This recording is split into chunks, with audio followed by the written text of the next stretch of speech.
сайн байцгаана уу? Манай подкастын 4-р дугаар тавтай морил. Өнөөдөр бид boundary буюу хил хязгаарын сэдвээр ярилцахад бэлэн болоод байна. Хил хязгаар гэдэг үгийг бид амьдрал дээр нэлээд сүүлийн үед ярилцах болсон шүү дээ. Гэвч яг бодит амьдрал дээр бид зөв эрүүлэр хэрэгжүүлж чадж байгаа юу гэдг нь бас маш эргэлзээтэй байдаг. Тиймээс сонсогч танд үгүй гэж хэлчихэд хүлд өдөржингөө харамсаж явсан үе байдгүй. Эсвэл хин нэг нь дэлбэртлээ уралчаад түүнийг гадагшлуулж чадахгүй яваад байгаа юм биш үсттэй. Хэрвээ тийм байгаа бол энэ дугаар тань зориулсан байх болно. Та дуустал сонсоорой. Өнөөдрийн дугаард Ука миний бие, Уйна миний би. Гингүү. Ядма Сахар бүрэлдэхүүнтэй оролцож байна. за бид ингээд ярилцахад бэлэн болоод байна. За сайн байцгаана уу? Сонь сайхан юу байцгаана манайхаа? За сайн байцгаана уу? сайн уу. Сайн уу.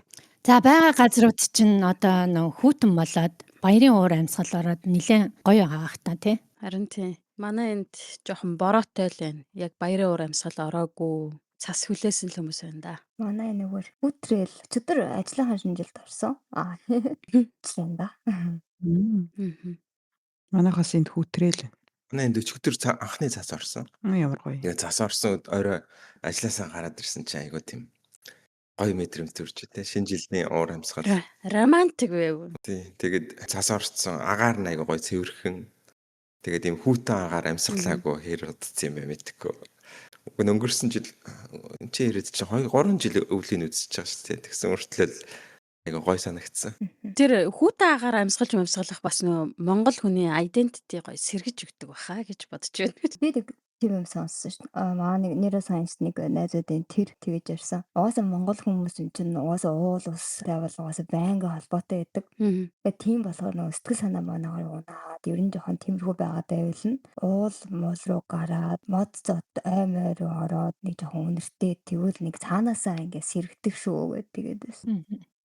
Юунд ч нөгөө аймуудын дотор явахаар юуны антидепрессор тийм үнэр нь тийм өнөрлөө үзүүлдэг гэсэн тийм судалгаа байсан шүү дээ. Тэр бол аймууд бол яах ч аргагүй гоё яхаа. За өмнөх дугаар дээр бид нэр итгэлцлийн тухай ярилцсан. Итгэлцэл гэдэг нэр томьёоны хүрээнд итгэл гэдэг бол нэг хүн нөгөө хүнд итгэл юм байна. Харилцан итгэл өгж байгаа байдлыг бол итгэлцэл гэдэг юм байна. Тэгээд тэр хүрээнд өөртөө итгэл бол бас их чухал зүйл байт юм байна. Өөртөө итгэхгүйгээр бус түнд итгэх боломжгүй юм байна. Энэ итгэлцлийг болохоор гэр бүл тэг боловсролын системээр хамтарч өгөх ёстой байт юм байна. Гэх мэтчлэн айгүй олон зүйлүүдийг наривчилж ярьсан байгаа. Өнөөдрийн сэдв хил хязгаар. Тэгээд ядмаа сэтгэл зүйч маань илүү оролцох байхаа гэж найдаж байна. За ингээд сэдвээ бацсах уу? За бацгаа бунахаа. За тэгээ. За сэдвээ бацъя. За сэдвээ бат. Та нарахаар хил хязгаар гэж юу вэ? Хил хязгаар нь өөрийнхөө хүсэхгүй байгаа зүйлийг хүсэхгүй шүү гэдгийг л хэлхийг хэлж байгаа юм шүү дээ. Ямар нэгэн одоо нийгмээс тавьсан шаардлага байгаа шүү дээ. Бид нэр тэр ингэх ёстой, тийм байх ёстой байдаг гэдэг нэг иймэрхүү шаардлагууд цаанаас үүссэн байгаад байдаг. Тэнгүүд тэрэн дээр заавал ингэх ёсгүй маа. Энэ бол энд хүрээд зогсох ёстой. Миний хувьд бол энд хүрээд зогсох ёстой. Би энэ хэмжээнд явж чадна. Чи гадны үнийг болонгууд чи энэ хэмжээнд хүртэл одоо ийм юм надад одоо ярьж болно гэдэг юм юу гэдэг те. Ийм үйлдэл хийж болно гэж тавихыг одоо хилээ цаар гэдэг ам болов гэдэг байна шүү дээ. Тхийн тулд ер нь өөрийнхөө нөө хэмжээг бас сайн мэдэх хэрэгтэй юм шиг байна тий. Өөрийнхөө хэр хүртэл хэмжээгээ мэдчихээ тэгээд лайна тогтооно үстэй. Юунд дуртай байна тий. Дургу байна уу? Минийх болохоор арай өөр бодол байт юм байна. За. Хил хязгаар гэдэг нь болохоор яг миний хүсэж байгаа юм зүйл бас биш. Хил хязгаар гэдэг нь болохоор миний асуудал биш юу гэдэгтэй эрүүлөө холбоотой юм санагдаад байгаа байхгүй. Би хүсэж байгаа ч гэсэн миний асуудал биш бол би тэрийг хийх ёсгүй гэж юм уу те. Би оролцох хэрэггүй ч юм уу те. Тийм байдлаар бодтой юм шиг байна. Та нар юу гэж бодож байна? Саяны Буйнагийн хэлдгээр гэхээр би яг сайн бас нүдэн дээр бууж ирэхгүй байна. Жишээлбэл одоо чиний асуудал биш хэрнээ чиний хүсэж байгаа зүйлээр одоо жишээлбэл юу байж болох вэ? Одоо жишээлх юм бол ингээд аав ээжүүд хүүхдүүдийнхээ асуудалд орж байгаа шүү дээ. Тэр бол ингээд аав ээжийн асуудал биш хүүхдүүдийн асуудал байгаа тийм. Тэгсэн чинь аав ээжүүд нь тэр асуудалд ингээд очиад байгаа байхгүй. Хүсээд байгаа байхгүй. Орохыг хүсээд байгаа байхгүй. Одоо нөгөө Хэл хязгаар гэдэг тэгээд яаж тогтоохын, яаж тэрийг мэдрэхийн гэдэг асуудал байгаад байгаа штэ тий. Зүгээр хүмүүстэй ажиллаж явж ийснэ тий ингээл хэл хязгаар тогтооно гэл. Тэгээд тэрийг яаж мэдрэхийн, яаж одоо ойлгож байгаа энэ дээр ингээд хэл хязгаар тогтоохын гэдэг бас асуудал гарч байгаа штэ тий. Юуг мэдэрж ийж, юуг харж ийж, сонсч ийж тэн дээр би энэ дээр нь хэл хязгаар тогтоох юм байна гэсэн тийм юм гаргаж ирэх юм гэдэг. Эн чинь эхлээд өөрөө нэг тийм ойлголттой болох шаардлагатай юм шиг сонсогдож байгаа сте тий. Би дахиад нэг жишээ хэлье тэгвэл. За. Одоо ингээд хоёр хүний зөрчилтөө байлаа гэж бодё те. Нэг нь тэгээд уучлалтгуйлаа. Тэгсэн чинь нөгөөх нь уучлалтыг хүлээж авах жоохон цаг хугацаа хэрэгтэй шүү дээ. Тэгсэн чинь нөгөө уучлалтгуйсан нөхөр чи намайг уучлалсангүй гэд шийдвэр нь гаргуулах гэдэг шүү дээ. Уучлалтгуйсан нь тэрний асуудал, тэр хүний асуудал. Уучлалтгуйхыг хүлээж авах нь нөгөө хүний асуудал байхгүй. Тэгэхээр тэр асуудал руу гарч орно гэдэг бол хэлээд гарч ирчихэж байгаа асуудал юм болоо гэж би ойлгоод байна шүү дээ. Зөв. Тэгэхээр түрүүний хэлсэн хүний хэрэгт орж ийн гэдсэн тэрийг хэлээд байна тий. Тийм. Энэ хүмүүсийн өөрсдийнх нь асуудал гэдэг. Одоо тэгвэл ингээ бид нар бол нэг юм хэл хязгаар гэдэг юм байгаад байна. Энэ нь болохоор ингээ харагдахгүй баригдахгүй хэрнээ нэг юм байна гэдгийг ингээд анзаараад байна шүү дээ. Тэнгүү та нарын хувьд өөрсдөө яаж тэр хэл хязгаарыг ингээд өөрсдийнхөө хувийн зүгээс тогтоогоод байгаа гэдэг тэр амар сонирхолтой сонсогдоод байна юм. Яаж мэдэж тэрийг одоо тэнгүүт одоо би буцаад ингээд буян дэлгэртэй харилцах гэхээр буян дэлгэрийн хэл хязгаар хаана байгааг би мэдэхгүй шүү дээ тий. Тэгэхээр тэрийг яаж бусдад бас илэрхийлж байгаа юм. Буян дэлгэртэй би ямар нэгэн сөргөлдөөнд орлоо гэхэд буян дэлгэр чи миний хэл хязгаарыг давж гин гэж хэлнэ. Тэгэхээр тэрийг хаана байгааг яаж бас мэдэх юм бол гэсэн тийм юм төрж байгаа байхгүй. Яг тэр бол дараагийн асуудал болж магадгүй. Нин төрөнд бид нэр өөрсдөө яаж тэр хэл хязгаарыг тогтоож байгаагаа одоо мэдээд байгаа юм гэдэг тийм. Миний хувьд бол энэ хэл хязгаар гэдэг та нар аюу бисаа бүгд бичиж үзлээ л дээ. Аюу гой асуултууд асууж ин яаж мэдэх үү? Хэл хязгаар гэж юу юм? Хаанаас эхлээд хаана дуустын? Яаж ойлгох юм? Хэл хязгаар гэж ярихаар те одоо юун дээр улс хоорондын хэл хязгаар гэх юм бол ингээд те ингээ хил байгаа те зурцсан маш сайн зурцсан тэрийг ингээ хамгаалдаг цэрэгнүүд зогсож байна. Хоёр улсын хооронд ингээ хил хязгаарыг хамгаалчихж байна. Гэтэл өөр дээр ингээ хувь дээр ингээд аваад үзэхээр хил хязгаар гэдэг чинь аюу гоё асуудал тийм яаж ойлгох юм яаж тий одоо тэрийг ингэж олж тодорхойлох юм.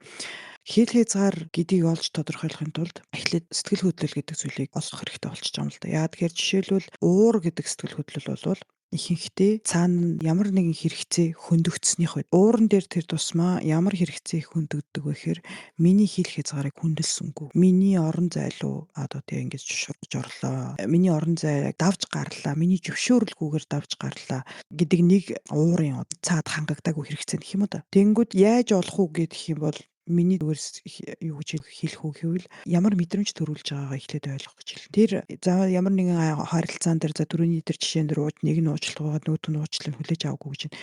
Хэрвээ уучлалыг хүлээж аваагүй үед ямар мэдрэмж гарч ирж байна те бие дотор. Тэгэхээр тэр биеийн мэдрэмжээ олох шаардлагатай болчихж штэ. За уур байлаа гэж бодоход түл уур юм байна. Тэгвэл би яагаад уурлаад байна? Ингээд цаашаа ингээд нэгэсэндээ өөртөө ингээд илүү нарийн ажиллаад эхлэнгүүд магадгүй миний тэр хэрэгцээг хангаагүй байна те намайг хүндлээгүй байна. Миний хэлсэн зүйлийг хүлээн зөвшөөрөөгүй эсвэл миний хэлсэн зүйлийг сонссон мөртлөө одоо сонсоогүй юм шиг байлаа. Эсвэл юу гэдэг миний орон зайлуу халдсан байна. Зөвшөөрөлгүйгээр гих мэтчлэн сэтгэл хөдлөл чинь ингээд цаана ямар нэгэн хэрэгцээг хэлээд байдаг. Хангагдаагүй хэрэгцээг хэлээд байдаг.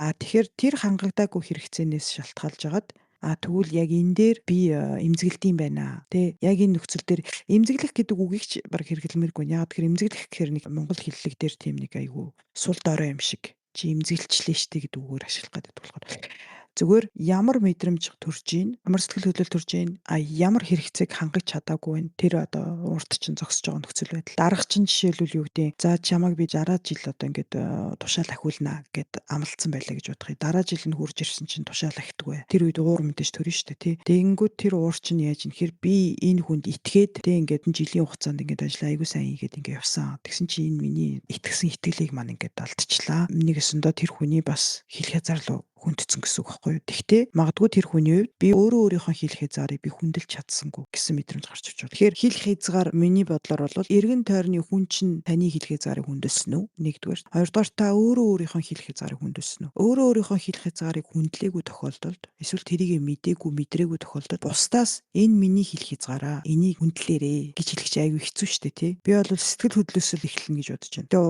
улам цаашаа зөндөө юм байгалдаад үргэлжлээд ирээ. Та хэд юу гэж бодож байна? Нэгэсэндээ дотоод компас луучин биднэрт нэгэнт баригдахгүй мэдрэгдэхэд аюу хэцүү юм чинь ганц баригдаж болох зүйл чинь сэтгэл хөдлөл байхгүй уур гойныг гомдол харуусал гашуудал тэрнээсээ цаашаа ингэж яваад ямар хэрэгцээ маань хангагдсангүй болоод би энэ мэдрэмжийг энэ эмоцийг энэ сэтгэл хөдлөлийг би мэдэрчвэ. Тэгээд яг сэтгэл хөдлөл дээр хил хязгаар дээр ихэнхдээ уур гарч ирдэг. Тийм байна тий. Би өчигдөр нэг юу харж илаа л да. Хил хязгаар гэдэг нэр томьёо анх сэтгэл зүйд хизээ хэрэглэгдсэн гэдээ харж илаа л да.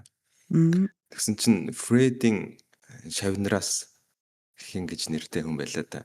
1950-ад онд энэ нэр томьёо хэрэглэгдсэн юм шүү дээ. Тэгээд суур нь болохоор энэ эго гэдэг нэр томьёоноос үүсэлтэй юм шүү дээ. Нэг сонирхолтой. Тэгээ эго нь цаашлаад хүний нэг за энэ хэсгийг хасаараа орчихлаа. Супер эго. Эго нь болохоор одоо өөрийнхөө нэг юу гэлээ. За хаг гэж. За sorry. Мартчихлаа гэж. Нөгөө ид супер эго хоёрыг юу яадаг мадаг гэдэг үү? Тэр нөгөө юутай илүү холбоотой байсан. Хил хязгаартай илүү холбоотой үг байсан. Тэгээд 30-аад онд тэр нэг нэр томьёо гарч ирээ. Тэгээд дараа нь яг boundary гэдэг нэр томьёо гарч ирсэн гэж хэлсэн. Энэ хил хязгаар дээр бас нэг яригддаг зүйл нь үүслийнхэн тухай яригддаг байхгүй. Тэгээд үүслийн тухай ярихын тулд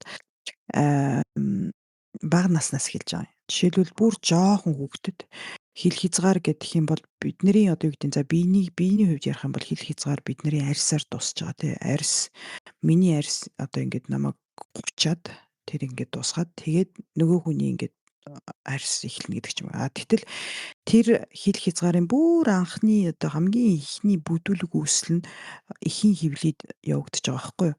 Яа тэгэхээр анх ихний хөвлөд ингээд хүүхдэд жишээлбэл юуны хүрэлцгүй мэдрэмж хамгийн дөрөв 7 дугаар 7 хоногоос эхлээд хүрэлцгүй мэдрэмжийн рецепторууд үүсч эхэлдэг. Тэгээд тэр хүрэлцгүй мэдрэмжийн рецепторуудаар дамжуулаад хүүхэд өөрөө өөрийнхөө эргэн тойрныг олж мэдчих эхэлдэг.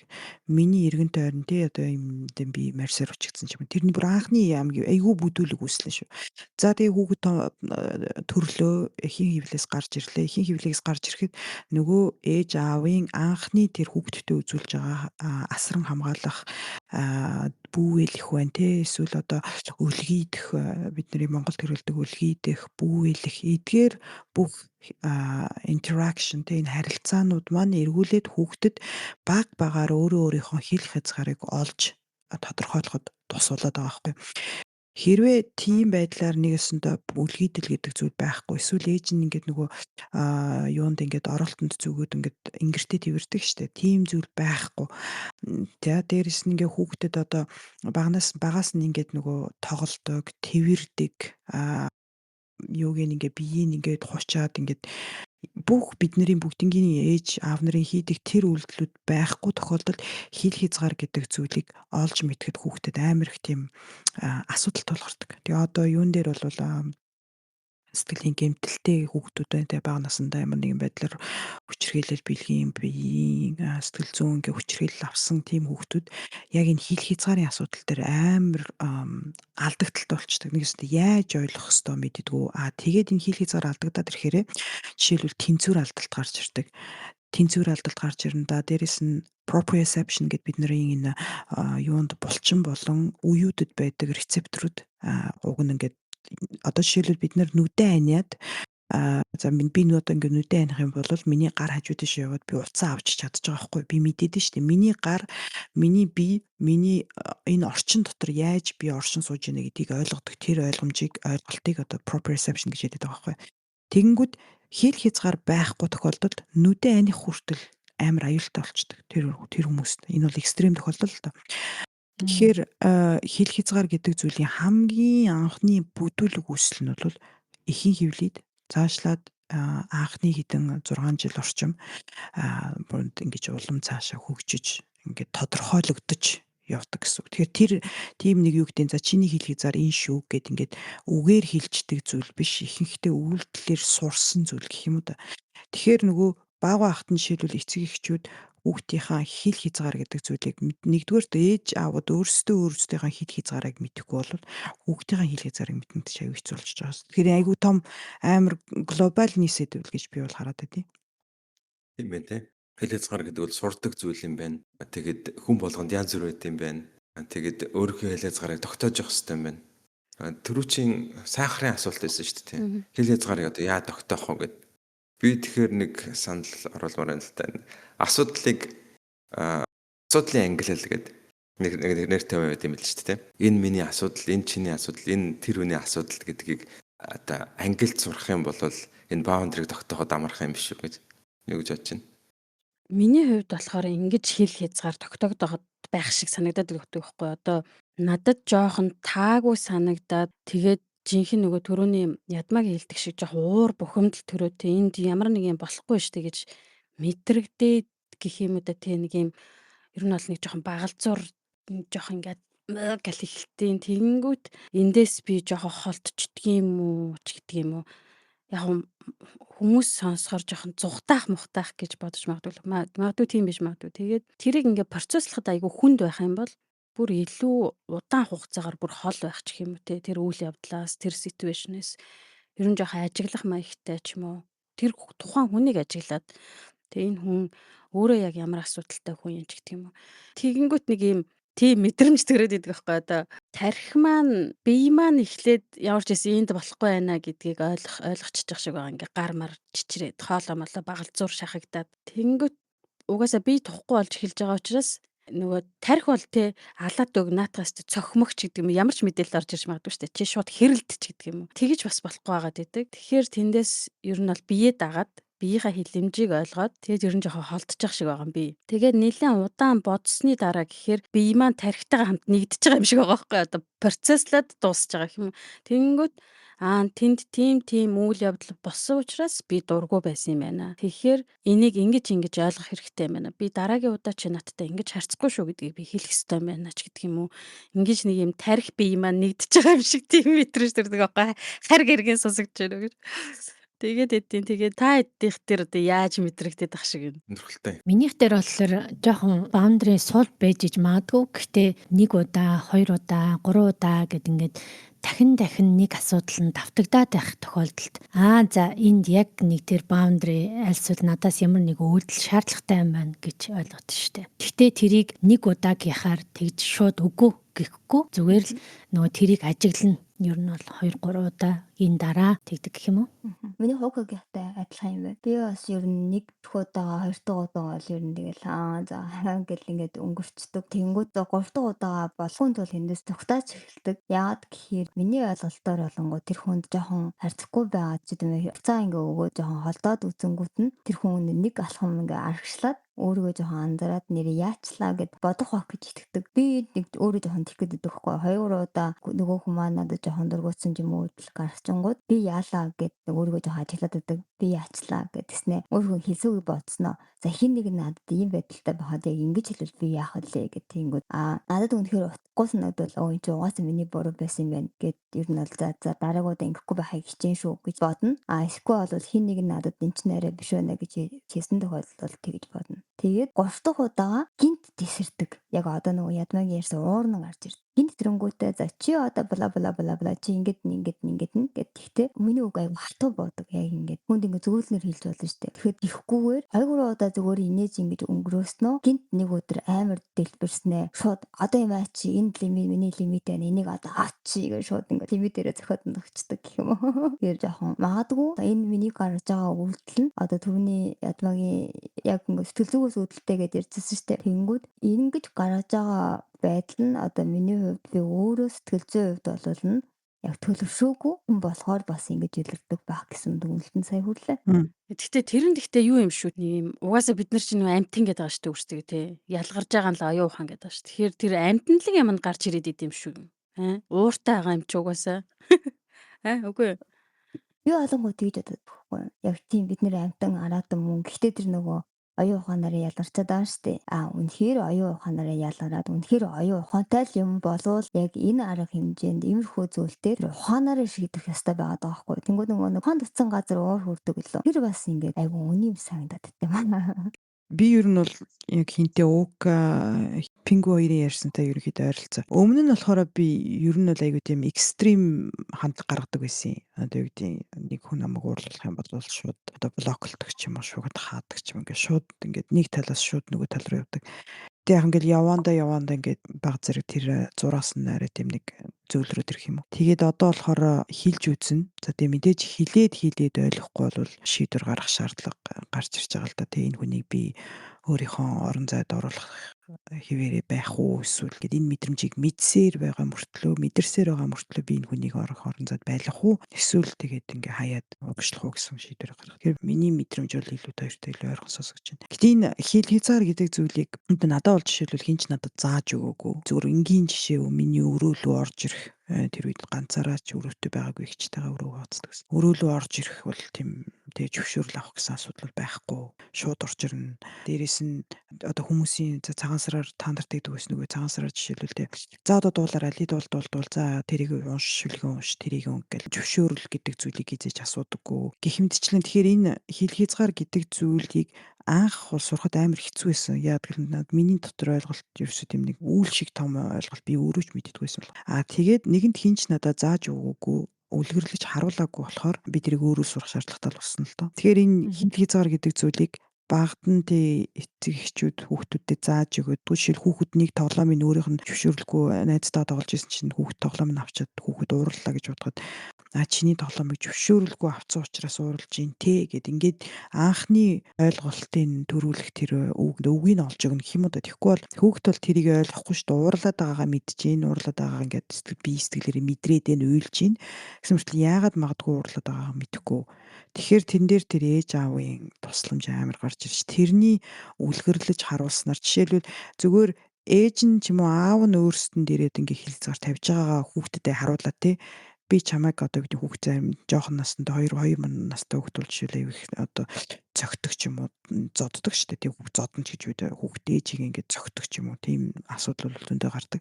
Тийх үед нь би чамайг ингээд өөрийгөө хаазуулахгүй ингээд цохиулахгүй гэд ингээд гарын тавьдаг ч юм уу. Тийм энэ бол миний бие чи миний хүн би хүндлээ гэдэг ч юм. Ингээд багаас нь тэр юмыг ингээд үлгэрлэж харуулах тусам хүүхэд ийм юм бас байдаг юм байна гэдгийг ойлгох байх л та. Байхгүй бол айгүй хэцүү шүү дээ. Тийм хизээч харуулж байгаагүй бол олоход бол амар хэцүү л байх. Та хэд юу гэж бодож байна? Харин тий. Тэгэхээр тэр чинь ингээд харсан зүйлээсээ суралцаад тэгээд нэг юм мэдрэмжтэй холбогдож эхэлдэг юм шүү дээ. Энд ер нь юм болохгүй байна, болж гин. Энд би ер нь тухтай байна ч гэх юм уу. Тэрийгэ мэдчих эхэлдэг юм шиг байна тий. Тэр бас ийм юм надаас жоохон сонирхолтой санагдаад идэгин. Энэ манай орны хүмүүс ялангуяа эмэгтэй хүмүүс нөгөө ингээд гэдэг шүү дээ. Одоо би энэ хүнд ингээ бүх зүйлийг хийгээд өгчүүл хүүхдүүдийнхээ өмнөөр орчуулж гэдэг юм аа нөхрийнхөө өмнөөр орчуул ингээл мэдгүй эц төсвөлгүй амар их юм ингээл хийгээл тэнгүүтээ ингээ буцаагаад нэг юм авах гээд ах шиг байгаа хайр авах гээд байгаа юм уу хүндлэл авах гээд байгаа юм уу юу авах гээд байгаа нь мэддэхгүй тэнгүүтээ би өстө хөвтлээ ингэж та нарын төлөө ингэж яхад инглээ ч гэдэг юм уу тий. Тэгэхээр одоо яг иймэрхүүгээр өөрийгөө нөгөө илээж байгаа дуусгаж байгаа, устгаж байгаа тийм процесс донд байгаа хүмүүс яаж өөрийгөө одоо би энэ хүнд заавал энэ өмд гутлын угааж өгөх шаардлагатай шиг энэ хүн өөрөө орж ирээд угаалгын машиндаа хийж чадна ч гэдэг юм уу.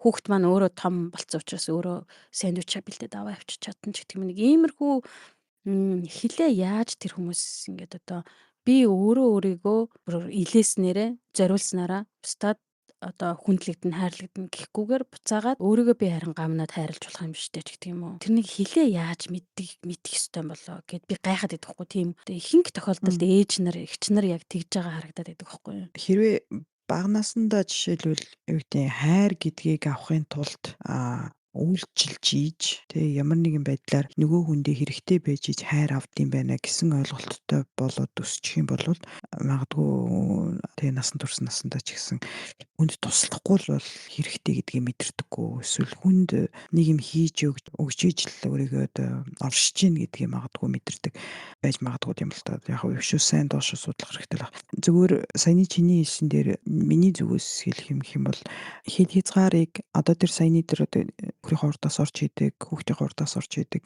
Хүүхдийнхээ урдаас ороод хийчих юм бол би зөв хийчин тий одоо угаасаа миний хүүхд бол зөв хийж чадахгүй учраас би зөв хийх нь мэдээд өгч.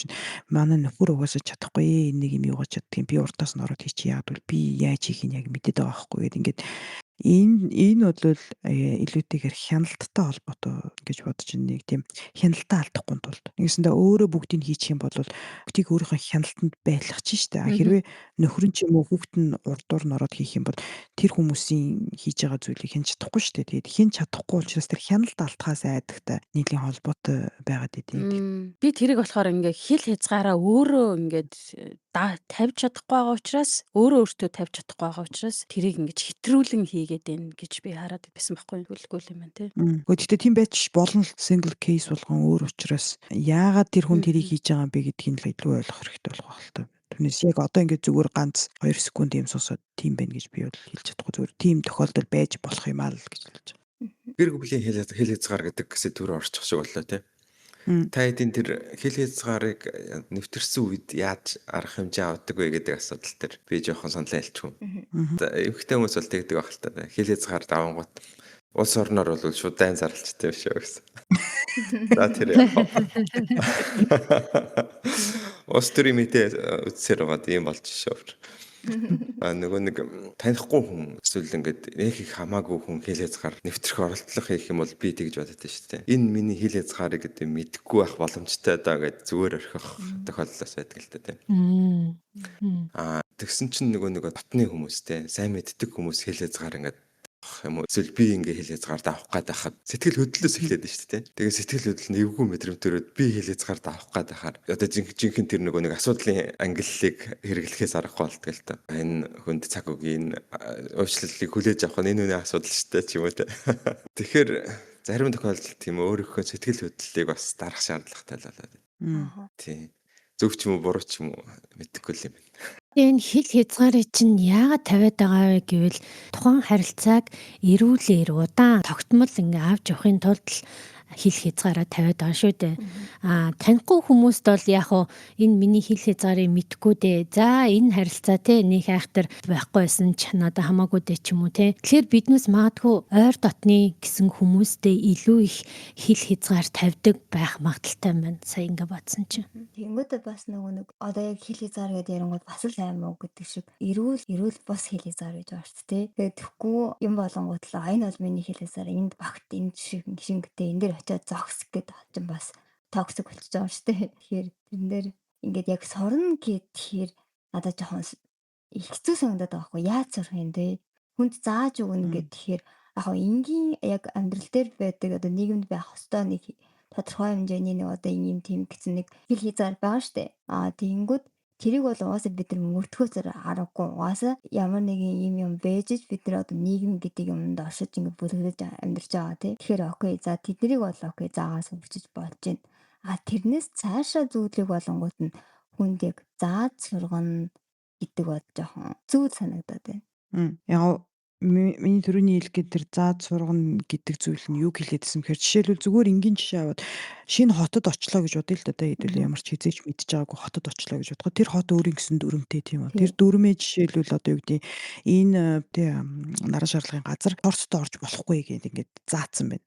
Тэрийг хэрэг заагаагүй байсан бол бид нар юу өмсөл орно шүү дээ тий. Эсвэл одоо энэ гудамж бол одоо зөвхөн нэг талын урсгалтай гудамжаа гэж заагаад өгсөн байна. Заагаад өгсөн учраас тэрийг хүндлэхэд амархан болчихж байгаа байхгүй юу. Тэгэхээр хэрвээ зааж өгөөгүй нэгсэнтэй ил гаргаж хэлэхгүй бол нөгөө хүн чинь тэр заримдаа нөгөө хосын харилцаанд гардаг шүү дээ. Эрэгтэй хүн бол одоо юу гэдэг миний бодож байгааг миний хүсэж байгаа зүйлийг мэдэх ёстой. Тий мэдэхгүй байх гэж бай. Тий би юу гэж тэрэнд одоо юу гэдэг тэрвэрлэлт гэдэг зүйлийг хүсэж илаа гэж бодъё л доо. Тэгсэн мөртлөө тэрвэрлэлтийг хүсэж ийна гэдгийг хэлэхгүй. Чи таах ёстой тий чи ингээд жоохон ингээд дуушуу хураачих юм бол цаана тэврэлт гэдэг зүйлийг хүсэж байгаа юм байна гэдгийг чи тааж олох ёстой гэсэн зүйлийг хэлээд би тэрнтэй бол санал нэгдэдэг байхгүй юу. Яа тэгэхээр өөрийнхөө хэлэх хязгаарыг өөрөө мэдээгүй, өөрийнхөө сэтгэл зүйн хэрэгцээг өөрөө мэдээгүй.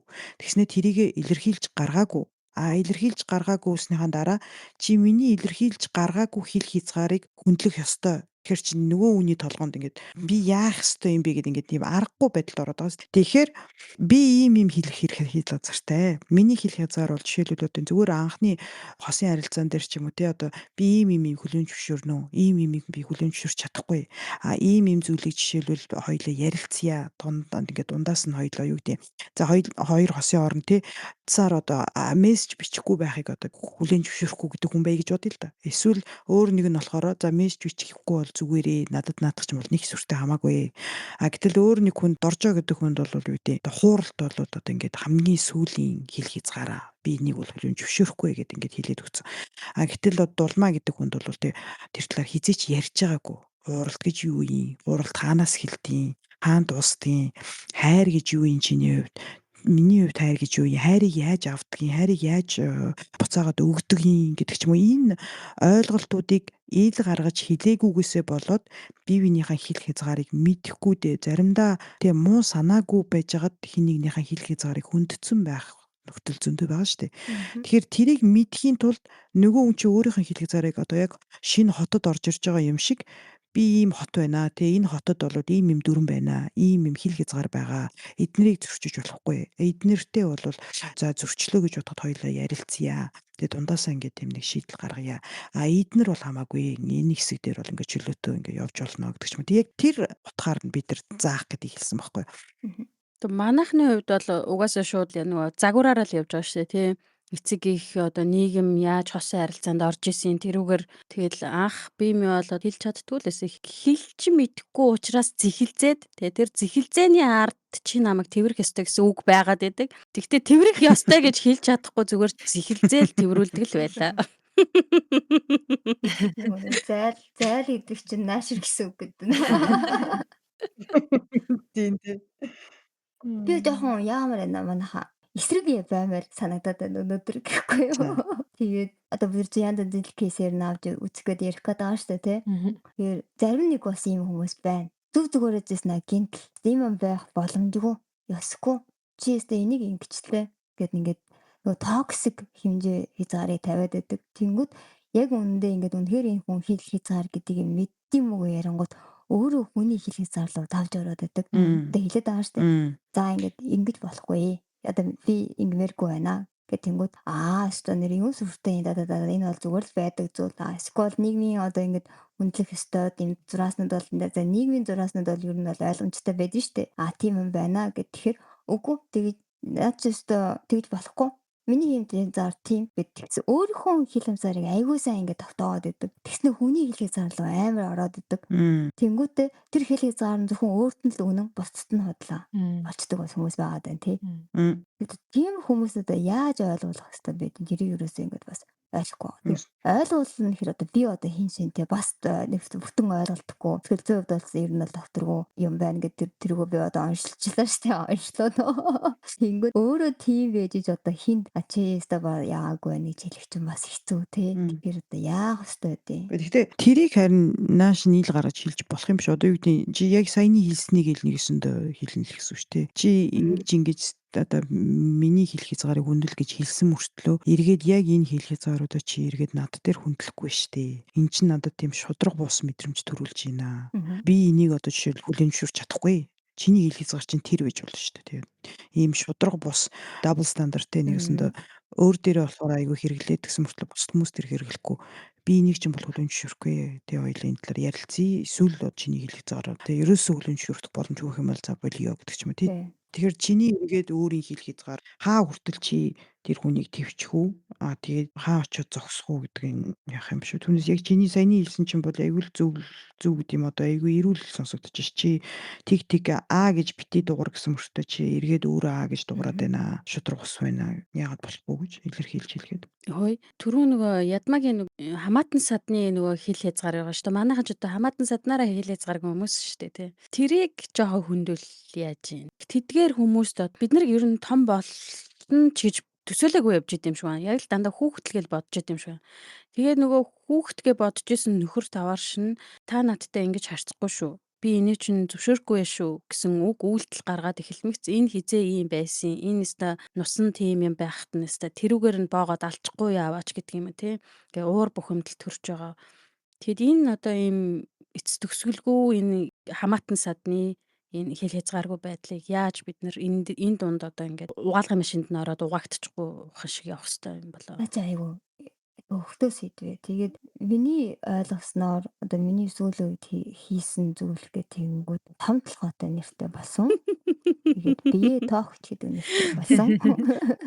Яагаад вэ гэхээр тэгэхээр надад айгу ингээд сэтгэл зүйн хувьд айгу хэцүү. Яг надаас нэг амар юм шаардаад байхгүй л дээ. Гэхдээ юм болгонд тэр хүмүүст би өртөө албатай юм шиг ингээд зан гаргаад байгаа нь надад ингээд айгу ядаргаатай санагдаад зарим хүмүүс тэрхий Европчсан гэд намайг гэж байгаа байхгүй. Тэгэл өөрөө Европчсан гэж боддгоо. Ерөнхийдөө яг Монголын манай өв уламжлалт нь угаасаа ингэж хоорондоо гэр бүлсэг одоо ийм амьдралтай штэ. Тэр амьдралтай бол би дуртай, хайртай. Гэхдээ тэрэн дээр тодорхой хэмжээний лимит байх хэрэгтэй гэж бас бодод байгаа байхгүй. Тэгэнгүүт тэр хүмүүс миний лимитийг даваад ирэнгүүт нь би нөгөө хүмүүстэй тэгэхэд нэг айгүй хэцүү ингээл за үгүй гэж хэлсэн чинь ингээ жоохон хэцүү байдаг байсан мэт одоо бол тэгээд ерөөсөө тоогоо байц. Тэнгүүд тоогоо байгаад ерөөсөө нэг одоо юу гэдэг жил хэцүү байна. Тэгээ явандаа ингээд за яшиг гэд хүмүүс орчт юм шиг лээ. Тэнгүүтээ сая нөгөөд миний ярьдаг юм гарч ирэн заяа. Юу вэ гэд тэнгүүд хамаатны хавч нар ойлгохгүй байж ийснаа нэг өөртөөх нь хүүхдүүд нь яг том болоод яг надтай адилхан характер гараад ирэнгүүт ойлгоод ирж байгаа юм чи айгу муухай.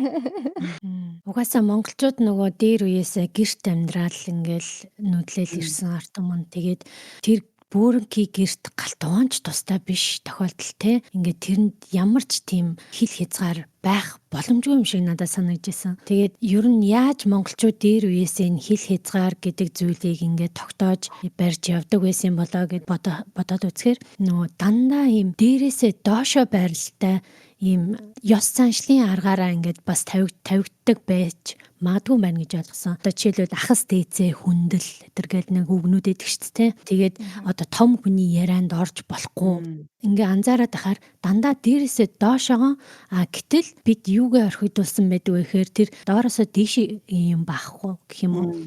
Тэгээ зөвхөн хүүхдүүдтэй л тэр нэг баундрыгаа тавиад байна өөхөөс биш хүүхдүүд томчуудад бас тавьдаг гэдгийг л ерөөсөө анзаарахгүй тэрийг орхитуулсан л байгаад байгаа байхгүй тий. Баундри байхгүй юм шиг тий хүүхдүүд баундри байхгүй. Угаасаа байх эрхчгүй байгаад байгаа байхгүй.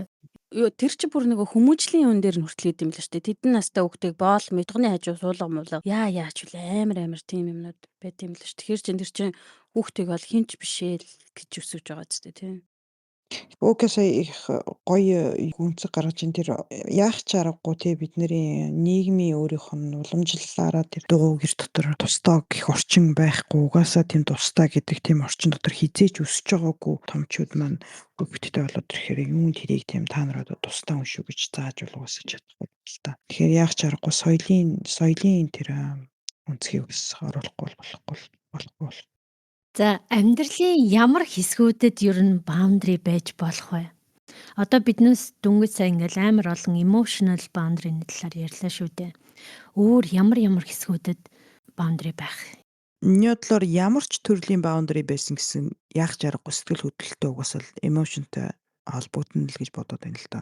Ямар ч нөхцөлд үүссэн бэ гэсэн найзын холбоон дээр үүссэн хэл хязгаар бай, ажлын харилцаан дээр ээж аавын хоорондын харилцаан дээр хүүхэд эцгийн харилцаан дээр найзын харилцаа айлч харилцаан дээр хамгийн түрүүнд нөгөө луужингийн хамгийн ихний хэсэг чинь сэтгэл хөдлөл болчихж байгаа шүү дээ. Тэгэхээр emotional boundary гэж ярихаас илүүтэйгээр ямар хэрэгцээ зөрчигдснөөр хил хязгаар гэдгийг тодорхойлох бод бишээ үнэлэгдэхгүй байна.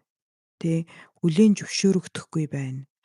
Эдгээр зүйлүүдтэй бол жишээлбэл миний одоо хүслийг хүлээн зөвшөөрсөнгүй гэд уралж болно шүү дээ. Тэр чинь нэг төрлийн баундри буюу хил хязгаарыг зөрчөөд шүү дээ. Миний хүслийг хүлээн зөвшөөрсөнгүй, миний хүслийг хүндэлсэнгүй. Би одоо юу гэдгийг одоо унтмаар байна. Би гэрлийн унтраагаад унтлаа гэсэн чинь хажууд хүн нь жишээлбэл илүүтэйгээр жоохон сэтгэл зүйн хүчирхийлэл өгдөг тиймэрхүү төрлийн хүмүүс байлаа гэж бодоход би унтлаа гэрлээ унтраасан чинь чиний унтах чинь ямар матай би юм хиймээр байна гингүүдээ гэрлээ хасаадаг ч юм уу. Тэгээ эн чинь айгу жижигхэн мөртлөө хил хязгаар хүндлэхгүй байгааг нь шинж штэ. Анхны хэрэгцээг хүндлэхгүй гэж болно. Тэгээ одоо бие физиологийн анхны хэрэгцээ уух, идэх, тэгээ Масловын нөгөө юуны гурвалжин хэрэгцээнүүд байдаг штэ. Тэр хэрэгцээг хүндэлж гин үү гэдгээс шалтгаалаад тэр бүгдээрээ эргээд сэтгэл хөдлөлтөй холбогдож байгаа учраас emotional гэд хэлэхээр надад бол юу л сонсогдоод байна л да. Нэгэнд бүгдээрээ эмоцыг хөдлөд байгаа, хөдлөд байгаа, хөндөд байгаа учраас. Sorry. Яг хоо төрлөн гэвэл яг хоо ингэж ялаж бас болох юм байна гэж бодлоо. Нэг хэл хязгаар хэм хэмжээ уурч адилхан шүү дээ тий. Тэгэхээр за сэтгэл зүйн хэл хязгаар гэдэг яг нэг ангилж. За тэрэн дээр нь болонгууд одоо юу гэдэг бусдын сэтгэл хөдлөлийг хүндлэгч гэдэг юм уу те аль хүртэл нь явах юм гэдэг. Тэгэнгүүтээ одоо биеийн хэмжээ гэж байгаа шүү дээ. Юу гэдэг хаана хүртэл одоо миний бие явж чадах юм гэдгийг мэдэх. Тэгэнгүүтээ одоо хамгийн сүүлийн үед болонгууд хамгийн их яригдж байгаа төгсдөд зүйл болонгууд нөгөө юу ааш тэ дижитал онлайн ертөнцийн Яг хэмжээ хязгаар гэж одоо хаанаад байгаа юм тий. Тэгэнгүүтээ шашин шүтлэгийн хэмжээр гэж хаанаад байгаа юм. Цаг хугацаа гэж байна. Санхүүгийн талын бас хэмжээ гэж бас байж болж байна тий.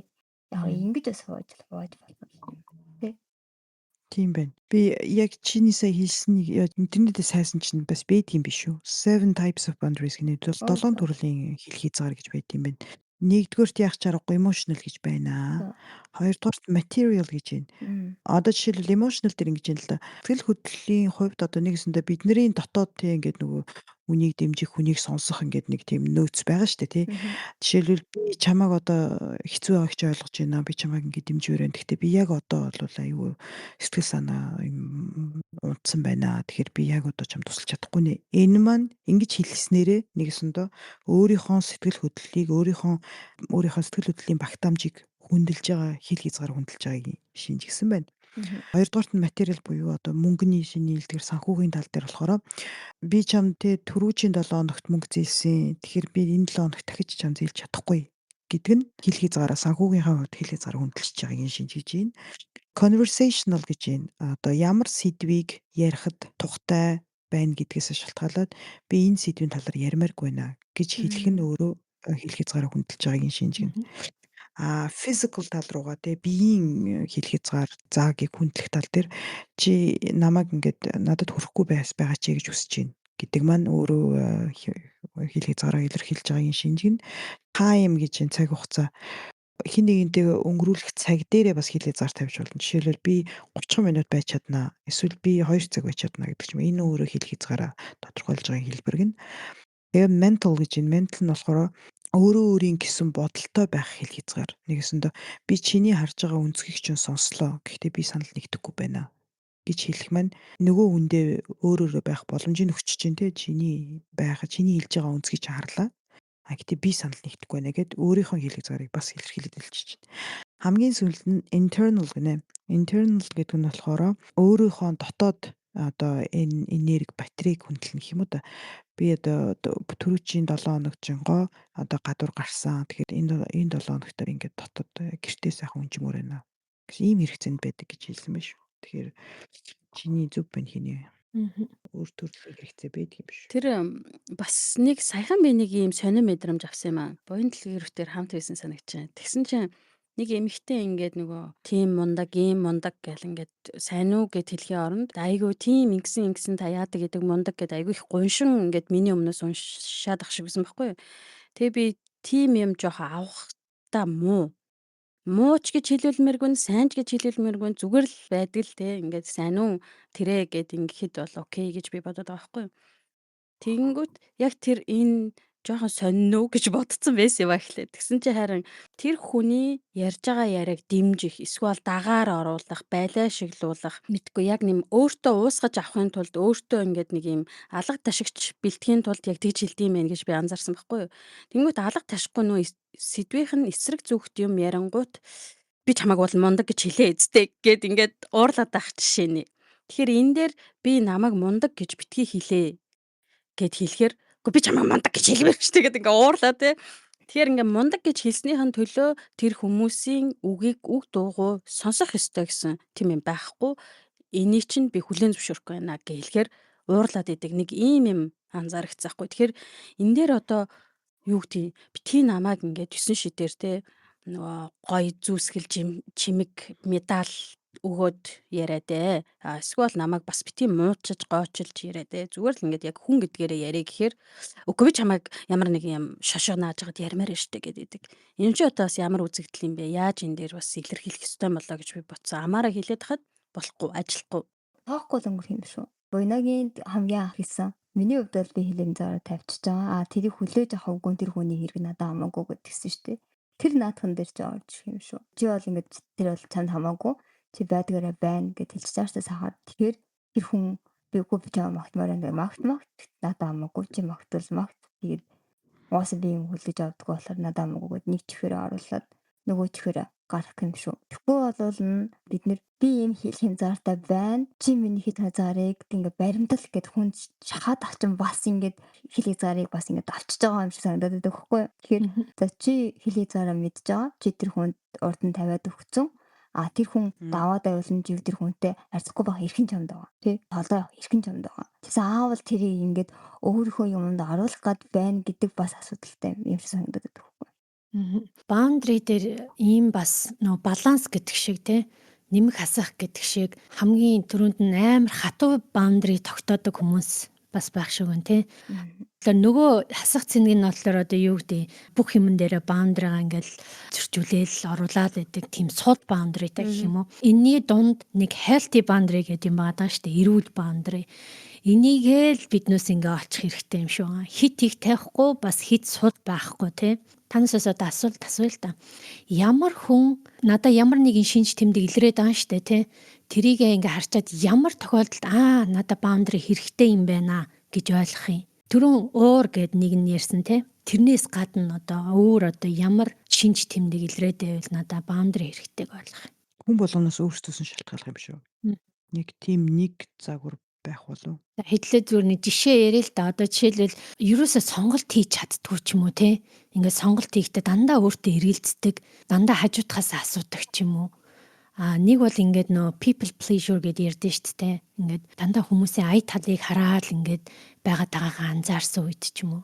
Нэг бол ингээд burn out болцсон байдаг шүү дээ. Би ингээд бүх юмыг ингээд хүний төлөө хийгээд би хаана байгаа юм бэ те. Миний boundary хаана байгаа юм бэ гэдгээ ингээд мэдгүй байгаа үед ч юм уу. Бас нөгөө буруутгаад байвал те өөрийгөө байнга буруутгаж явж байгаа бол энд ямар нэгэн байдлаар надад boundary хаа нэгэн газар хэрэгтэй юм байна. Өөр юу байж болох вэ манайхаа санаа нэмээрээ. Яг өөрт нь одоо ингээд яг бидний boundary тавих юмуд нь бүгдээрээ өөрсдөө хэлэнцээр тавих хэмжээр нь биднэрт өөр өөр байгаа. Гэтэ бүгдээрээ л амьд бие махбодтой сэтгэлтэй хүмүүс юм чинь тэр тодорхой хэмжээний өвдөл зүв байгаа дарамт стресстэй бол тодорхой хэмжээгээр мэдэрч байгаа штэ. Одоо хүнд тэнийг таалагдах гад за гэж байгаа ч гэсэн нөгөө арьсан дотроо тохгүй байна гэдэг мэдрэмж яваад байдаг шүү дээ. Тэр мэдрэмжийг тодорхой хэмжээний бас хүн болгон мэдэрдэг байх гэж би бодож байна. Тэгээд яг тийм мэдрэмж жоохон төрөөд эхлэнгүүд нь л юу үлээ гэдээ өөрөөсөө асуулт асуух хэрэгтэй юм шиг байна. Энийг би зүгээр өнгөрөх ёстой юу? Тэ.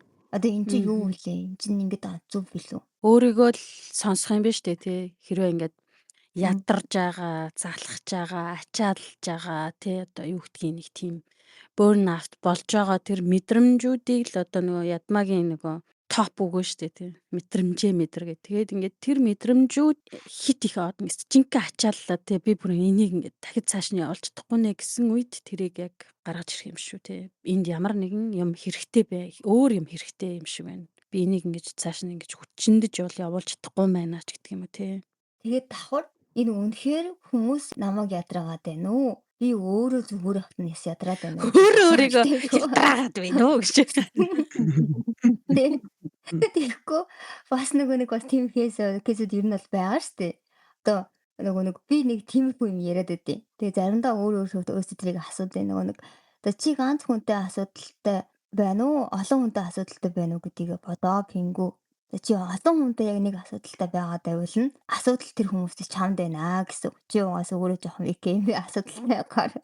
Жоохон асуудалтайгаар юм байна. Тэгэхээр тэрийг бас сайн бот гэд нэг өөрөө өөртөө бас айгуу тийм санаалаад байдаг хгүй. Тэр талаараас бодох хэрэгтэй гэх үү?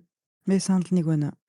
Олон хүмүүстэй нэг асуудлаар дандаа асуудал учраад ах юм бол за магадгүй асуудал нь надад байгаа юм болов уу гэж бодож эхлэх юм л.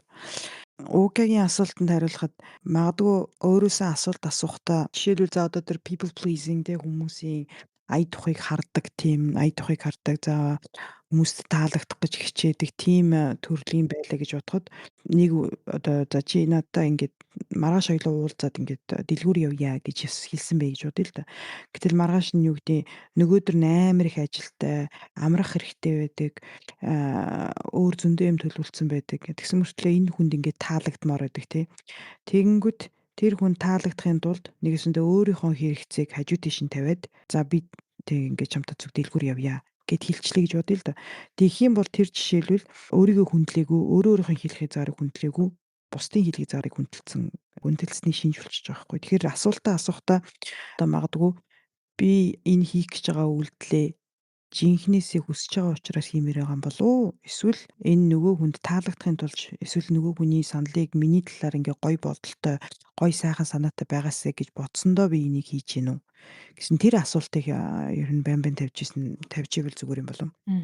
Бид нэр одоо ингээд баундрыгаа тавьчлаа. За тавьсныхаа дараа ингээд гимшил байнга орж ирээд байгаа байхгүй. Одоо энийг гимшлийг ер нь яаж зохицуулах юм? Яана үгүйгээ хэлцээ, би дургүйгээ хэлцээ. Одоо тэг нөгөө хүн чинь орхиод явах бах таач гэдэг ч юм уу. Альсвал бит хоёрын ирээдүйн харилцаа муутах бах таач гэдэг ч юм уу.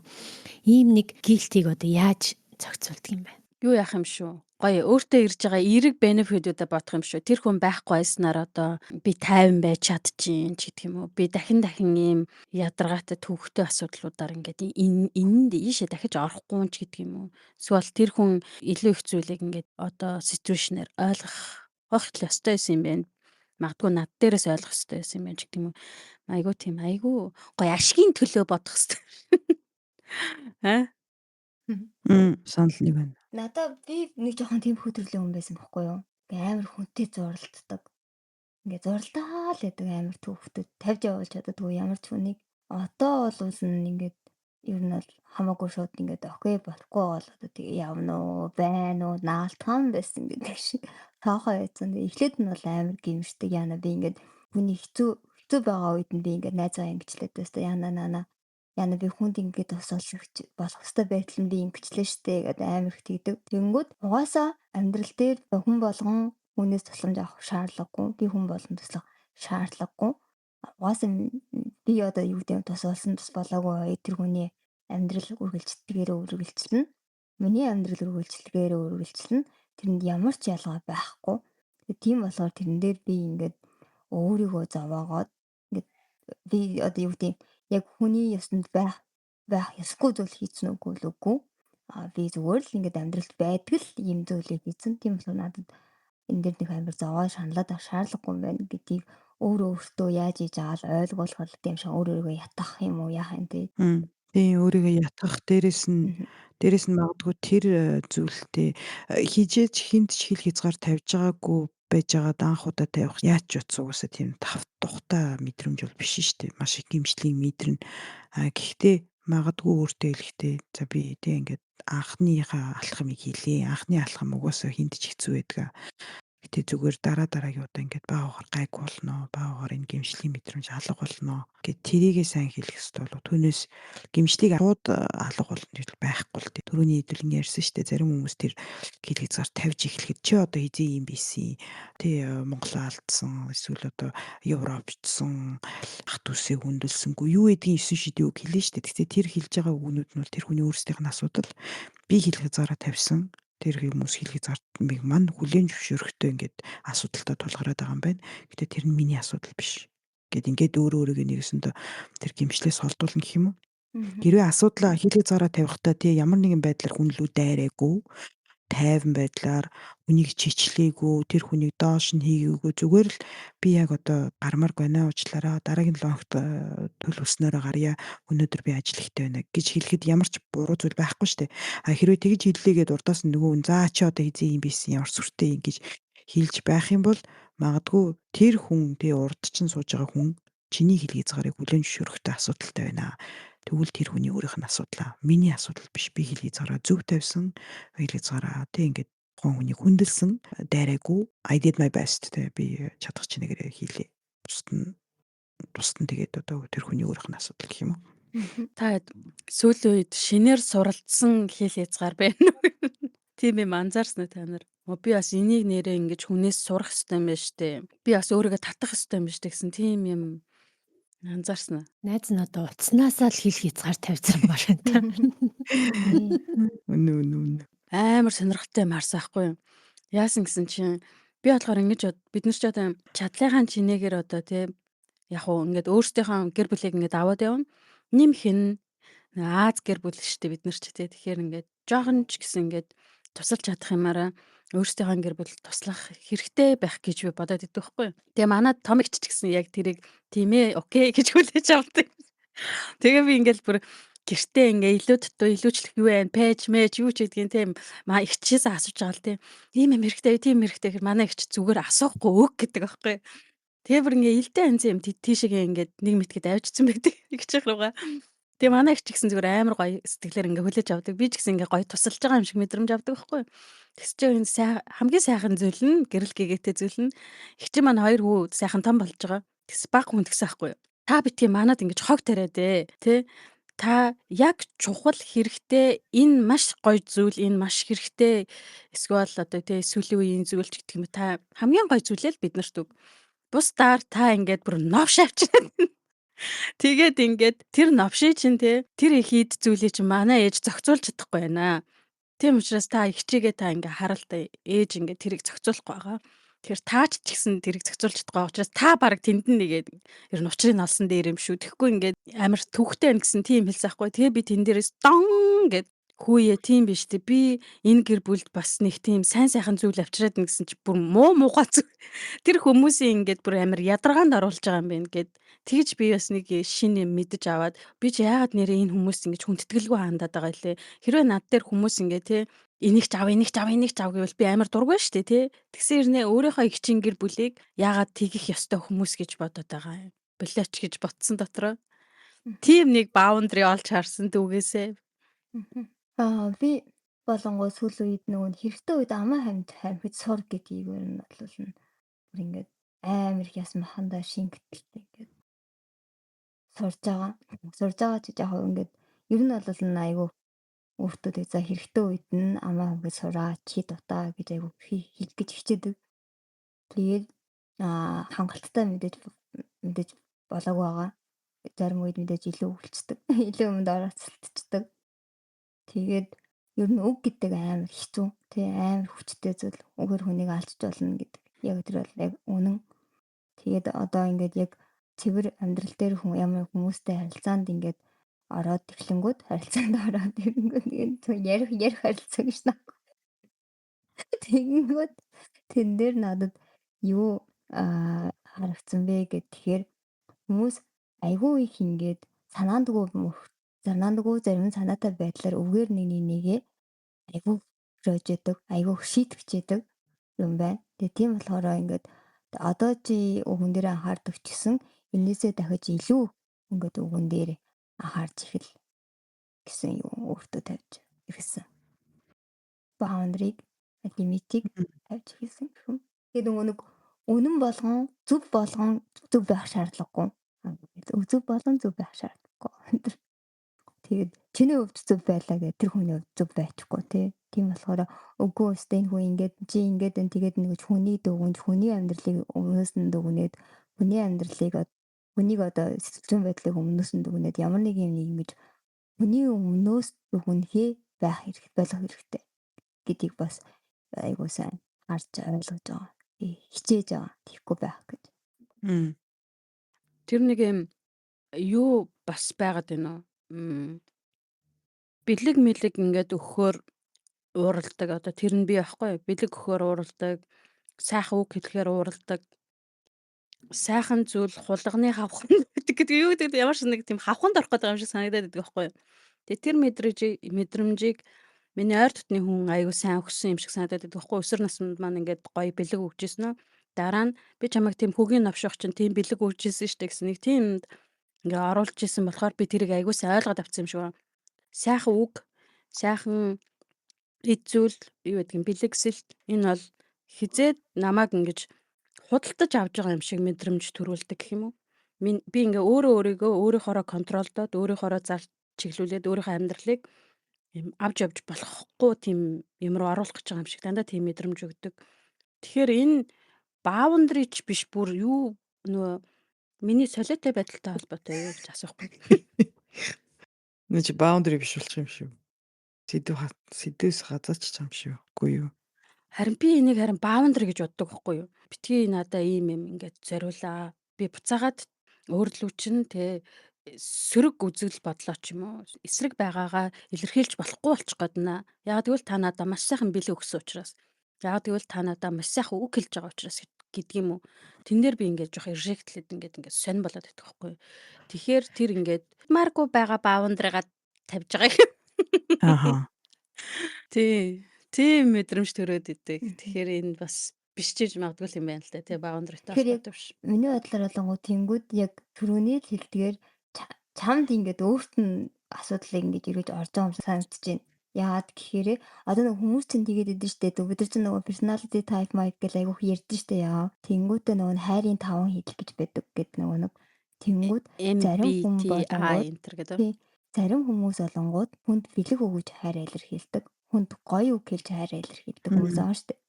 Тэнгүүд би одоо жишээлбэл бэлэг авах дургуун мөртлөө өгөх дуртай. Тэгэнгүүтээ нөгөө юу гоё үг сонсох дуртай. Тийм одоо хайр хэлдэг хүн байгаа байхгүй. Хүнд гоё юм хэлэх дуртай тийм хайр хэлдэг. Тэрнээс шалтгаалаад ингээд хүн одоо тэрийг өөртөө ер нь бол залуучууд ялангуяа айгүй хөргөн мэддэг болсон тэрийг айгүй хөргөн илэрхийлээд би тийм хайр хэлдэг шүүгөө тэнгүүд нөгөө хүн тэрийг наадаас манай хүн угаасаа ийм гэд ингээд айгүй дайггүй тэрийг хүлээгээд авчдаг болсон болохоор тэр нь айгүй дарамт баг болдог болсон юм санагдаад байгаа шүү дээ. Тэгэхээр тэр хүн чамд ингээд бэлэг одоо өгөнөж яагаад гэвэл хүн дурандаа өгсөн. Тэр хүн дурандаа өөрөө өгье гэж өгсөн. Тэглээгээд чи тэр хүнтэй харьцдагаараа л харьцна уу гэхээс заавал тийм юм би эндээс ингэх ёстой гэд тиймэрхүү дарамтыг үүсгэж байна гэдэг болохоор өөрөө нэг тэрийг нэг планшурж чадахгүй одоо нэг трама ч гэдэм юу ч гэдэм те яг нэг тийм хөндөгдөх зүйлтэй тэгчээ тэр одоо ингэж гарч ирээд байна гэж бас ойлгож болох юм болов уу гэж харж байна би л. Атлаа мэддэг юм шигтэй гэж харж ийн марж байна. Чухал дэндүү чухал үг хэлээд биш шүү гэж. Юу ч хараад байгаа юм. Энэ дээрээс тэгтээ их сонирхолтой байна те. Яг юг boundary гэхгүй вэ? Тэгтээ төстэй. Тиймэрхүү юм бас олж харах хэрэгтэй юм байна. Жишээлбэл өөрийнхөө boundary-г тавьчаад байна уу? Альсвал энэ харилцааг дуусгах гээд ингээд цухтаад явцсан уу гэдэг ч юм уу те. Boundary чи ер нь тухайн харилцааг үргэлжлүүлэх гэж тавиад байгаа шүү дээ. Гэтэл тэр хүн үнэхээр дургу болоод за бай гэцнийг би boundary-га тогтооччээ. За тэгвэл энийг дараа нь бол ингээд юу яахгүй маань гээд нөгөө харилцаагаа ингээд үргэлжлүүлэх гээд зүтгээд байгаа юу гэдгээ ингээд бас ялгаж салгахад хэрэгтэй юм байна тий. Нэг сая нэг юм юу citation харлаа. Надад гоё сонсогдлоо. Хайд юу гэж бодож байна. Энэ boundary-тай холбоотой чиний асуултанд хариулахгүй ч магадгүй. Sorry. Бусад хүмүүсийг дулаахан байлгахын тулд өөрийгөө шатаах албагүй гэсэн байна. Таад юу шүү. Үнэ. Харин тий наад өгчөөстэй гоё үг гэсэн шүү дээ. Яг үнэ. Тэгэхээр ерөн зүгээр энэ хит хязгаар гэдэг зүйл чинь өөрийгөө эргээд гэмтээгээд байх юм бол өөрийнхөө хил хязгаарыг л ер нь л бол даваад байна л гэсэн л үг юм биш үү. Би өөрийнхөө гэмтээгээл би өөрийнхөө хил хязгаараас угаслал хасаад хасан байж өөр хүний хүслийг биелүүлээд л байвал тэгэл хил хязгаараа төрчөөл байгааг нь шинж. Нөгөө self love шүү дээ. Ариун үйл тий. Би одоо хэдэн дугаарын турш нэг ариун үйл хийгээд явж байгаа шүү дээ. Үгүй гэж хэлэх чинь өөрөө бас хариулт гэж орлоо. Манайханд харин тийм юм байдаг те. Үгүй гэж хэлэхээр хүй яагаад үгүй гэж хэлээд байгаа юм? Гэтэ бүр ингээд тийм л гэж хэлэх ёстой. Бусдад үгүй гэж хэлнэ гэдэг чинь өөртөө тийм гэж хэлж ийн гэсэн үг шүү дээ. Тийм. Үгүй гэдэг чинь одоо нэг boundary-гийн тавьж өгөх хамгийн ихний алхам юм шиг байна тий. Харин тийм ээ. Тэгээ одоо заримдаа өөрийнхөө хэл хязгаар гэж ботсон юм хийчихээр нөгөө талд хэл хязгаар биш. Тэр нь үнэхээр сайхан сэтгэлийн үүднээс үүдэх ч юм уу те. Тэнгүүт над мат чиг жоохон муусан натай юмнууд нь энэ намайг өөрийнхөө иргэшилд оруулах гэж байна гэж үгээд баундрага татчихээн гээд. Аа. Яг иймэрхүү boundary яг иймэрхүү юм ярих надад нэг ийм юм санаанд ороод идэв. Тэг хөөрхөн амтна ганц уйсан зохиолч нь аяр зан юм шиг байгаа. Юм болгондоо аяр зан гэдэг уучлаарай гэхгүй юу? Тэр аяр зан дээр ингэдэй. Нөгөө бөөгийн домог дээр нь ингэж ортой. Чамд ойлгогдохооргүй л бол тэр ойлгомжгүй бүдүүлэг гэсэн үг биш. Чамд тохгүй харагдаж байгаа л бол хүмүүсийн тэр амьдрал өрөвдөлтөй гэсэн үг биш. Чиний мэддэг орчинд хүмүүс өглөө кофе уудгийн төлөө зүгээр л бодгоос уус хутгаад уучдаг хүмүүсийг чи зэрлэг гэж бодох эрхгүй. Жаргал баяр хөөр гэж чиний төсөөлдөг зөөд хүн бүрийн хувьд жаргалтай амьдралын дүр шинж биш ээ гэд. Тэгэхээр одоо баундрыгаа тавихтаа ч гэдэм юу ч тавихтаа байсан те. А миний хувьд одоо ийм байгаа юм чинь бусдын хувьд ч гэсэн ийм байх ёстой гэдэг бодлыг бас бид нар нөгөө толгоноос авч хайчаад тэр баундрыгаа бас тавих хэрэгтэй юм шиг байна. Одоо бас ийм юм айгүй их тохиолддог. Наа чи ёстой сайхан үг нь хэдүүлээ баг ингээд нөгөө подкастынхаа эхлэх юм нүүр байдаг штэ. Тэрнээр баг тавьмаар юм шүү. Чи их сайхан үг ойрд их хэлээд байгаа шүү. Тэр бас нэг ийм анзаарагдаад байдаг байхгүй одоо яалтчгүй нөгөө хүнтэй ажиллаж байгаа одоо манай буяа ядмаа эднэр бол ингээд мэргэжлийн этик морал одоо баундрыг бол аягүй сайн татаж чаддаг баг. Тэнгүүт одоо зүгээр би чи ингээд зүгээр хувц мунаар ингээд сонирхогч байгаа шүү дээ тий. Маш олон жил сонирхсан учраас хүмүүс тэрэн дээр эксперт гэж бодоод идэм шиг байна. Тэгээд ингээд хяналтгүйгээр намайг зөвлөгөө өгнө гэж боддог юм шиг байна. Тэрийгээ тэг энийг ингээ энэ юм ингэж өмсдөг мэг гэд. Тэнгүүт би болохоор тэрийг бүдүүлэг гэж боддог байхгүй юу. Тэр хүн миний нүдэнд мухаж сайхан ч ямар ч хувцастай байсан гэсэн зүгээр окей тэрийг би бол ингээд хүндэлдэг эрхчлөө гэж хардаг. Тэр хүн юу ч өмссөн мэс надад хамаагүй тэр хүн хараа юу бодож гин гэдг нь надад аягүй чухал байгаад байдаг байхгүй. Тэгэнгүүт одоо юу гэдгийг найз нөхөд ялангуяа тэгээд байдаг байхгүй. Чи энэ дээр хэлсэнгүү тэгсэнгүү чи намайг одоо тийм гэж харж гин үү ч гэдэг юм уу те ингээд би хэзээч тийм бодоогүй ангууд чи миний энэ өмссөн өмдийг гачийн өмссөн байна гэж бодож байна уу ч гэдэг юм уу те. Тэгээ би ингээд тэрийг хүүе яагаад байгаа юм бэ? Чи хэрвээ зөвшөөрвөл би бүр нээ нуу гэж чамд ингээ хэлж өгнө. Чи асуугаагүй учраас тэгээ албан ёсоор надаас асуугаагүй учраас би наадахч бүдүүлэг гэж бодоод байна гэд бас тэнцээ жоохон баундари бариад байгаа санаатай юм. Тэгэнгүүт мэрэгжлийн хүмүүсийг магадгүй бас ингэ шахдсан юм байна гэж утсан байхгүй би чи мэрэгжлийн биш шүү дээ тий. Тэгэхээр одоо өөр мэрэгжлийн хүмүүс ч гэсэн ийм шахаанд орд юм байна гэж би харсан байхгүй. Одоо чи ийм мэрэгжилтэй байж энийг хэлсэнгүй штэ. Тэ ингэж чи шууд одоо тийм хэл хязгаар гэж дотроо юм бодохгүй те этик мораль гэсэн юм бодохгүй шууд чи надаа хэл гэж мэгээд байгаа юм шиг тийм хүмүүс бусдаас тийм эрдэм байх гэж би анзаарсан байхгүй. Тэгэхээр тэрийг одоо яаж хянаж барих одоо хэлэх ёстой гэдгийм бол гэж би бас ингээ гайхажсэн байхгүй. Асуугааг бол хинт ч зөвлөгөө өгөх одоо тийм ёстой хүмүүс бол биш шүү дээ тий. Одоо чамаас ч гэсэн тийм анзаарчихсэн үү? Одоо чи ийм мэрэгжилтэй ээжж чи энийг ингээд шууд хэлж явах ёстой.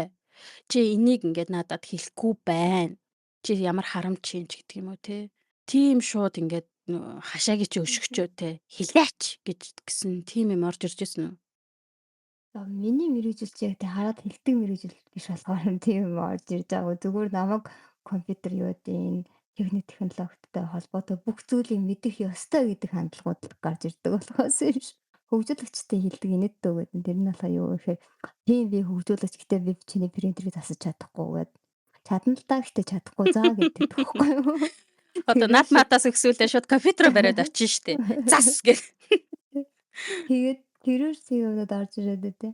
Тэгээд чиний яг ярддаг кейс төр болонгууд ингэж бодогдож байна. Таньдаг хүмүүс бол өөртөө тий таньдаг хүмүүс болонгууд гэтээ тэр үг бид нэр за манай хүн одоо юу гэдэг эхний удаа бид нар чимээгүй жаа 2 дахь 3 дахь удаа ярилцаад ойлголцоод эхлэнгууд за манай хүн угаасаа ийм асуудаг энийг бол ингэж ойлгочих. Ингээ хэлүүлнэ энийг даацсан хэмжээ бол байгаа. Байгаа юу байхгүй юу гэдгийг одоо бид нар таньдаг хүмүүсээ мэднэ шүү дээ. Тэгэхээр одоо тиймэрхүү юм дээр бол гайгүй байх. Танихгүй хүний хувьд болонгууд миний удаа олвол нөгөө л миний бодлоор зүгээр хамаал хамхих гэсэн дээр байна. Яагаад гэхээр бид нар тэр хүний яг ямар хариу үйлдэл гаргадаг, ямар даацын хэмжээтэй гэдэг нь мэдэхгүй. Тэгэхээр нөгөө нэг зүгээр л амаа амхиал явж явах нь зүг баг. Тэгэхгүй тэгээ би л нэг одоо юу гэдэг мэддэг чаддаг гэдэг би тийг ингэдэг байхгүй тэгдэг байхгүй гэдэг надад ингээд төвхтөө санагдаад байдаг. Зүгээр л чимээгүй л амаа л амхил даа гिचхмээр санагдаад. Бараг хүшээ. Энэ подкаст чи бараг амьтад загнаад байна. Амаа амхилтэргээд очлаарай. Зүгээрээ зүгээр. Харин тийм ээ. Одоо санхүүч найз байлаа гэхэд байнга хажуу тоо бодоол те. Тэгэд энэ гэж байхгүй шүү дээ те уулна. Тэгэхээр чи ингээд яг хараад яадаг юм ингээд бас айгу төвхтэй юм шиг байна. Одоо бид чинь нөгөө нэг бас ингээд сэтгэл зүй айгуух ярьдаг болчиход байгаа шүү дээ. Юм болгоны сэтгэл зүйтэй холбоотойгоор бас надад одоо визүүлээд амар ядраад байна. Айгуу төвхтэй. Ингээд яа.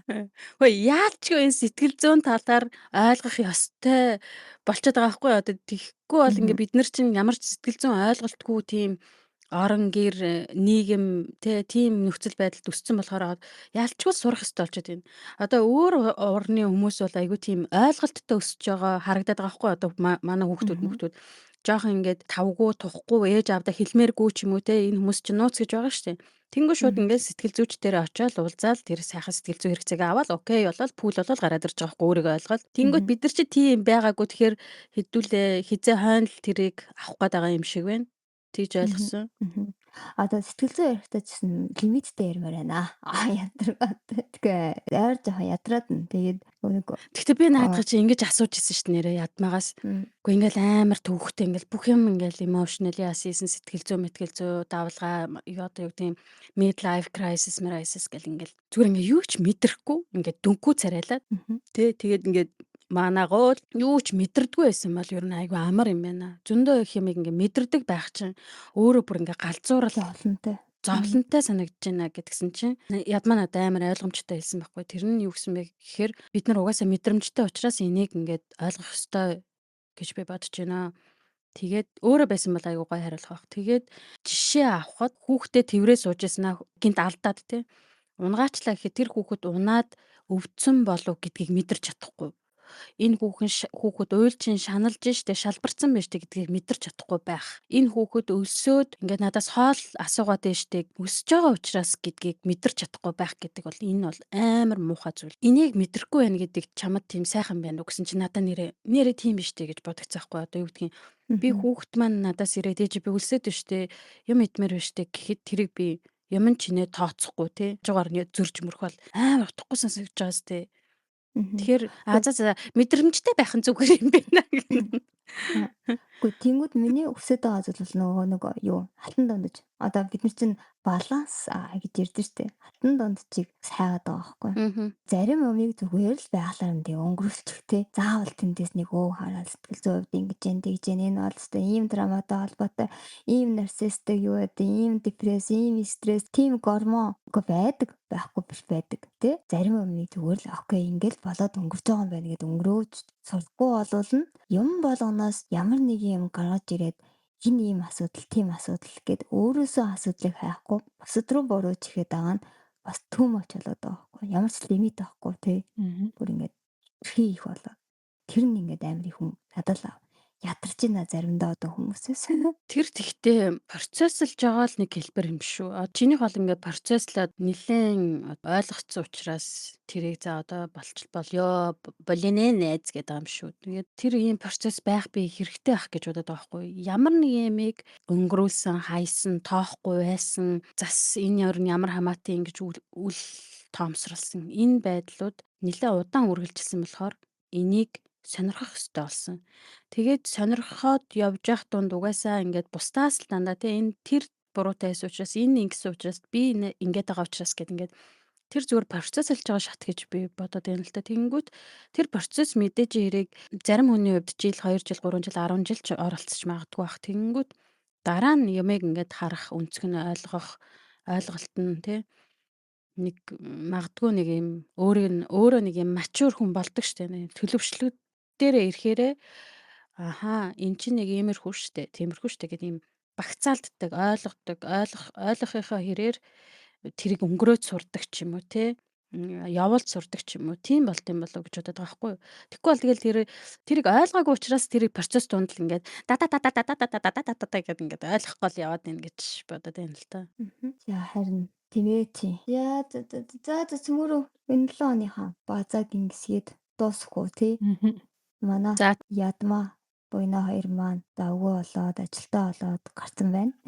тий сонсож байгаа хүмүүс маань ч гэсэн ойлгоорой. Бид нар нөгөө өөр локейшнээс ордог. Тэгэхээр бинийхээ цагийг ингээ хүндтгэдэг. Яг нэг локейшнээс нэг цагаас ордгоо болохоор ингээд байгаа газруудад нь өөр байж идэг тий.